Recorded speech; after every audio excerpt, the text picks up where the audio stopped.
This is extremely rare. Very few criminal cases actually get to the Supreme Court. The justices today heard arguments on this case and a similar one from Wyoming.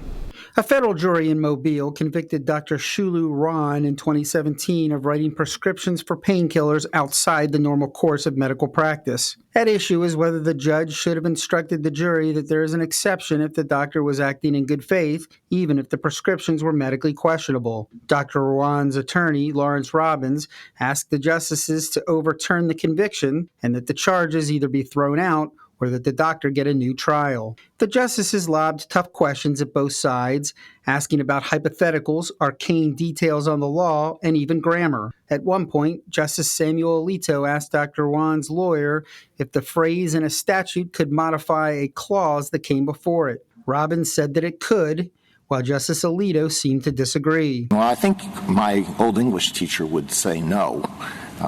You've gotten that answer wrong. Justice Stephen Breyer seemed to agree with Robbins. It's just that I had a different English teacher. Chief Justice John Roberts asked Robbins if his argument wasn't similar to a driver traveling 70 miles per hour in a 55 mile per hour zone.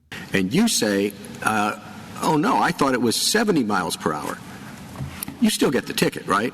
Robbins says that's different because traffic violations are regulatory offenses where state of mind isn't an issue. But when you're talking about sending doctors, or anybody for that matter, to jail for mandatory minimums of decades in prison, this is not a regulatory offense. Deputy Solicitor General Eric Fagan argued that the convicted doctors want to transform their DEA registrations into licenses to violate the law. They want to be free of any obligation, even to undertake any minimal effort to act like doctors when they prescribe dangerous, highly addictive, and in one case, lethal dosages of drugs to trusting and vulnerable patients.